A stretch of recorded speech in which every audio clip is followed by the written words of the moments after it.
दोस्तों नोएडा के अंदर एक ऐसा हादसा हुआ है जिसमें हर किसी का फेलियर दिख रहा है। दरअसल 27 साल के सॉफ्टवेयर इंजीनियर युवराज मेहता जो कि अपनी थार से जा रहे थे, फॉग की वजह से वो टर्न मिस कर देते हैं और सीधा ही एक बेसमेंट में चले जाते हैं जो कि अंडर कंस्ट्रक्शन होती है नोएडा सेक्टर 150 के अंदर, और उसमें भरा होता है पानी, जिसकी वजह से ये 80 मिनट तक फंसे रहते हैं उस पानी में और उसके बाद में इनकी थार और ये डूब जाते हैं उसी पानी के अंदर। जब लोग देख रहे होते हैं खड़े होके सिर्फ ये सोच के कि कौन उतरे इस ठंडे पानी में, यहाँ तक कि फायर ब्रिगेड की टीम भी पहुंची होती है, वो भी नहीं उतरती है उस पानी के अंदर। उनके पास नाव भी होती है तब भी नहीं उतरते हैं वो पानी के अंदर कि इसमें सरिये होंगे, ये होगा, इस तरीके के बहाने लगाते हैं। जब एक डिलीवरी बॉय डिलीवरी करके वापस आ रहा होता है तो उसे मालूम चलता है कि यहाँ पर इस तरीके की चीज़ हो रही है।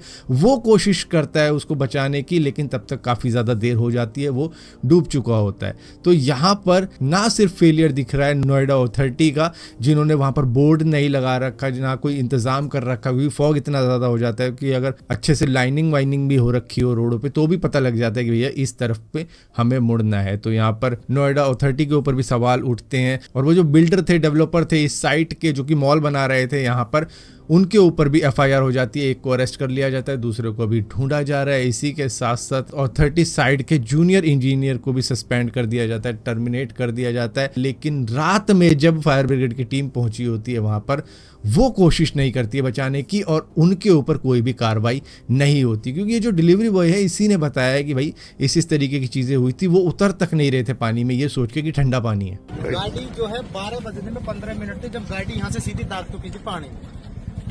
गाड़ी पानी में गिरने के बाद लगभग 2 घंटे गाड़ी में जो लड़का था उसमें, गाड़ी भी नहीं डूबी थी, नहीं वो लड़का डूबा था। 2 घंटे उस लड़के ने अपने फोन की टॉर्च जला के रोड पे जितने भी लोग चल रहे थे उनसे मदद मांगी थी कि भाई मुझे बचा लो प्लीज। जितने यहाँ पे लोग खड़े थे 100 प्लस लोग थे यहाँ पे, उनसे भी मदद मांगी थी। फायर ब्रिगेड वाले भी आगे थे, पुलिस प्रशासन भी था यहाँ पे, कई गाड़ी पुलिस वालों की भी थी। ठीक है जी, कोई भी उसे नीचे बचाने के लिए नहीं तैयार, जबकि उनके पास सेफ्टी जैकेट भी थी, छोटी नाप भी थी, रस्सा भी था, कोई भी उसे बचाने के लिए नहीं दागा। लास्ट जब मैं फ्लिपकार्ट में काम करता हूँ तो मैं 1:45 में मेरा ऑर्डर पाता ली ग्रांड का, तो मैं यहाँ तो मैं देखता हूँ तो वो जो है ड्रामे कर रहे थे कि ठंडा पानी है, इसमें सरिया है, हमारे लग जाएगी। मैंने 2 मिनट देखे, मैं कहीं ड्रामा क्या कर रहे हैं। मैंने बोला तुम बाहर आओ, मैं जाता हूँ। मैंने अपने सारे कपड़े उतारे, कपड़े उतारने के बाद मैं अंदर जाके देखता हूँ, मैंने अपना रस्सा बांधा कमर में, मैं कम से कम 50 मीटर भीतर गया रस्सा बांध के। मैं देख के आया, ना तो लड़का था ना ही वो गाड़ी थी। और अब देखने को मिल रहा है कि इस कार को पूरे 3 दिन बाद निकाल दिया गया है और ये थार नहीं है, ये कोई दूसरी एसयूवी कार है जिसके अंदर युवराज बैठा हुआ था उसकी छत के ऊपर, और वो ऑलमोस्ट 1-1.5 घंटे तक भीख मांगता रहा था अपनी जान की कि किस तरीके से उसे बचा लिया जाए। लेकिन अथॉरिटी ने कुछ भी नहीं किया। जिनको जो काम दे रखा है करने का, उन्होंने तक ये कह दिया कि यहाँ पे तो सरिये निकल रहे हैं, हमें ये हो जाएगा वो हो जाएगा। किसी ने ये कह दिया पानी बहुत ज़्यादा ठंडा है। उनको ये लग रहा था ये गाड़ी डूबेगी नहीं, लेकिन ये गाड़ी एकदम से ही फिर डूबनी स्टार्ट हो गई। लड़का सच्चाई बताऊं, फायर ब्रिगेड वालों ने ही डुबाया है। 100% लड़का की मौत का कारण सरकारी महकमा है, जो सच्चाई बताऊं तो। अब जब ये वीडियो मैं रिकॉर्ड करके ऑलमोस्ट कंप्लीट कर चुका था तो मोनिंदर जी का जो बयान था, जिन्होंने अभी हमें स्टोरी बताई सारी की सारी इस वीडियो के अंदर, आज के दिन उनका बयान पलट जाता है। अब वो बयान किस तरीके से पलटा होगा आपको भी बड़े अच्छे तरीके से मालूम है कि हायर ऑफिशियल्स ने जब उन पे ब्लेम आया तो भैया उन्होंने कुछ ना कुछ प्रेशर इन पे बनाया होगा, जिसके बाद में आज इनको मजबूरन अपने बयान से पलटना पड़ रहा है। कल जो बातें इन्होंने बताई थी आज बिल्कुल ही उसके उलट ही बातें बता रहे हैं। गाड़ी गिरने के बाद पानी में लड़का 1 घंटा से 2 घंटे, लगभग 1 घंटा 45 मिनट तक लड़के ने खूब अपने बचाने की गुहार लगाई है कि भाई मुझे बचा लो, किसी भी तरीके से बचा लो। मौके पे पुलिस भी थी एंड SDRF भी थी और अग्नि विभाग वाले भी थे, फायर ब्रिगेड वाले भी थे। किसी ने उसकी मदद नहीं करी। बोल रहे थे ठंडा पानी है, हम नहीं जाएंगे अंदर, इसमें सरिया है अंदर, हम नहीं जाएंगे। ठीक है जी, इस मौत का जिम्मेदार सच्चाई बताए तो सरकारी महकमा है। ठीक है जी, जब मैं आया हूँ 1:45 पे यहाँ आया हूँ, मैंने आके देखा है तो SDRF वाले सिड्डी पे बैठ के बोल रहे थे कि इसमें ठंडा पानी है, सरिया, हम अंदर नहीं जाएंगे। जो लड़का मुझसे 10 मिनट पहले ही डूबा था, मैं बोला तुम बाहर आओ, मैं जाऊंगा अंदर। वो बाहर आए, मैंने अपने कपड़े उतारे, मैंने कमर पे अपने पर रस्सा बांधा और कम से कम 50 मीटर अंदर गया मैं, और कम से कम 30 मिनट मैंने वो लड़का ढूंढा अंदर इस पानी में। रात 2:45 बजे 30 मिनट तक मैंने वो लड़का ढूंढा, ना तो मुझे गाड़ी मिली नहीं मुझे लड़का मिला। फिर ढूंढने के बाद मैं आ गया और आपने उसके बाद 5:30 बजे मैं यहाँ से गया हूँ। 5:30 बजे तक ना ही तो लड़का निकला था ना ही गाड़ी निकली थी। उसके बाद मैं क्या कहूँ कि मैं तो अपने घर चला गया था और मुझे कुछ नहीं पता इसके बारे में। नमस्कार जी, मेरा नाम मोनिंदर, मैं नोएडा सेक्टर 150 के रहने वाला हूँ।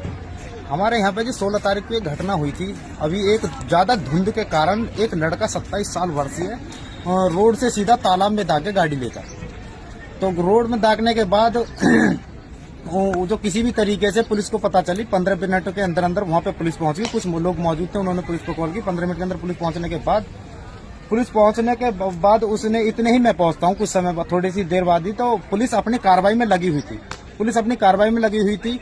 पुलिस उसे पूरा कोशिश कर रहे थे बचाने के लिए। फिर कुछ देर बाद ही एसडीआरएफ, एनडीआरएफ, फायर ब्रिगेड सब ही समय पर पहुंच चुके थे।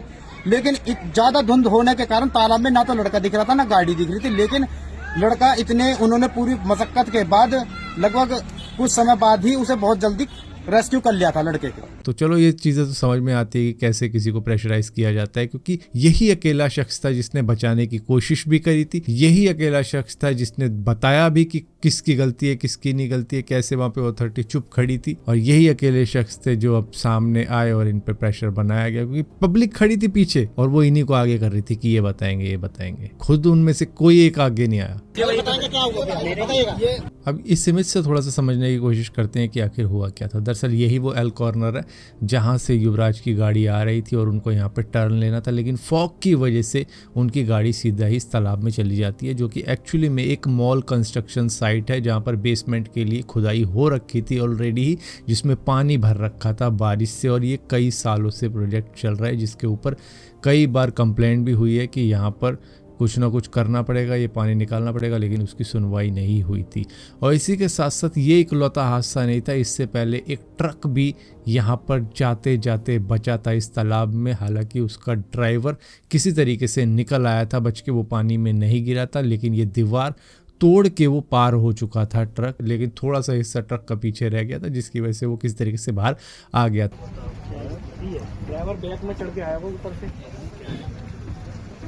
ये ना कोहरे की दिक्कत में हुआ है, यहाँ पर रिफ्लेक्टर कुछ है नहीं, लगाने का मौका ही नहीं मिला। लेकिन जब युवराज की जान गई तब अथॉरिटी को मालूम चला कि ये जो एल कॉर्नर है कितना ज़्यादा डेंजरस है बाकी लोगों के लिए। ना जाने कितने लोगों के साथ में हादसा हुआ होगा जो कि किसी तरीके से बच गए होंगे, डैमेज खा गए होंगे गाड़ी पे, लेकिन किसी तरीके से वो न्यूज़ में आया ही नहीं। लेकिन जब युवराज की जान गई तो ये न्यूज़ में आया कि नोएडा अथॉरिटी की कितनी बड़ी लापरवाही है इस कट के ऊपर, जहाँ पर कई बार एक्सीडेंट हो चुके हैं। उसकी कंप्लेंट भी हुई लेकिन किसी ने कुछ किया नहीं। और अब जब युवराज की जान चली गई तो सभी लोग कार्रवाई के लिए वहाँ पर तुरंत पहुँच रहे हैं। और जिस लड़के ने सारी जानकारी बताई कि किसकी गलती है किसकी नहीं गलती है, उस पर प्रेशर बना के किस तरीके से अब उसका भी बयान पलटाया जा रहा है। जबकि जो युवराज था वो 1-1.5 घंटे तक गाड़ी के ऊपर अपने फादर को भी कॉल करके बुला लेता है। उनकी फैमिली सामने खड़ी होती है और उसको डूबते हुए देख रही होती है और कोई हेल्प नहीं कर रहा होता है उसकी। तो ये है इंडिया, जिसको युवराज छोड़ने का इरादा बना ही चुका था कि मुझे छोड़ना है, यहाँ पर टैक्सेस पे करने पड़ते हैं, रोड ढंग के नहीं है। हर वो बात उसने कही थी जो आज उसके साथ हुई।